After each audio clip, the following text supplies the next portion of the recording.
Hello बच्चों, let's read the question. The question says, according to Bohr theory, the electronic energy of the hydrogen atom in the nth Bohr atom is given by En is equals to 21.76 into 10 to the power minus 19 upon n square joule. Calculate the longest wavelength of the light that will be needed to remove an electron from the third Bohr orbit of helium plus ion. If the wavelength is x into 10 to the power minus 7, then x is an integer. Report x. तो इस question के लिए सबसे पहले हम इसका की concept लिखेंगे एंड इस क्वेश्चन के लिए जो की कॉन्सेप्ट है दैट इज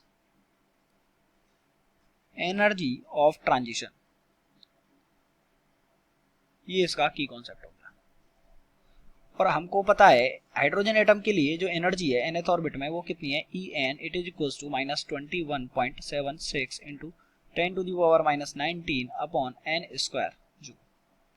अब हाइड्रोजन के लिए जेड का वैल्यू कितना होता है 1 होता है। तो अगर हमको किसी भी और एटम के लिए लेके आना है तो वी नो दैट जो एनर्जी है इट इज प्रोपोर्शनल टू जो है वो किसके प्रोपोर्शनल होती है Z square upon N square के। तो अगर ये तो हाइड्रोजन के लिए फॉर्मूला है, अगर हम किसी और एटम के लिए लेके आएंगे जिसका अगर एटॉमिक नंबर जेड है तो इसमें क्या करेंगे हम जेड स्क्वायर से मल्टीप्लाई कर देंगे। तो ये किसके लिए आ गया for any atom having atomic number Z. Okay, question में हमको बोला गया है कि हीलियम प्लस की जो वेवलेंथ है वो क्या होगी। तो हीलियम प्लस के लिए वेवलेंथ क्या होगी मैक्सिमम वेवलेंथ। तो हीलियम प्लस के लिए मैक्सिमम वेवलेंथ क्या होगी अगर ये थर्ड बोर ऑर्बिट में है। तो अगर ये n इक्वल्स टू 3 में है और सबसे ज्यादा वेवलेंथ कहां से कहां तक के बीच में निकलेगी, सबसे ज्यादा हमको यहाँ पे बोलना है लॉन्गेस्ट वेवलेंथ। तो लॉन्गेस्ट वेवलेंथ कहां से कहां तक होगी अगर ये n इक्वल्स टू 3 में है तो लॉन्गेस्ट वेवलेंथ कब होगी जब n इक्वल्स टू 3 से ये n इक्वल्स टू इन्फिनिटी में जाता है।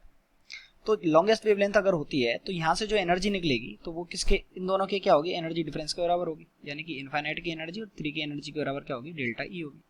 और वी नो दैट कि जो इनफाइनाइट है उसकी एनर्जी कितनी होती है इनफाइनाइट की एनर्जी होती है 0 और थर्ड ऑर्बिट की एनर्जी कितनी हो जाएगी -21.76 इंटू जेड कितना होता है हीलियम के लिए जेड इक्वल्स टू 2 तो 2 का स्क्वायर कितना हो गया 4 divided by n equals to 3 में है तो 3 का स्क्वायर कितना हो गया 9 और इंटू 10 टू द पावर -19।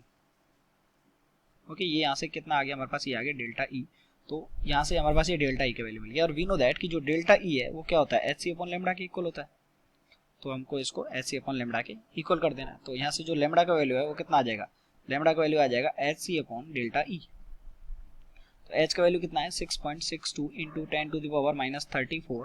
सी का वैल्यू कितना है 3 into 10 to the power 8 divided by delta E का वैल्यू है 21.76 into 10 to the power -19 into 4 divided by 9। तो 9 ऊपर चला जाएगा तो इसको सॉल्व करेंगे तो आ जाएगी 2.055 into 10 to the power -7 metre. और क्वेश्चन बोला गया है ये किसके इक्वल है x into 10 to the power -7 के इक्वल है।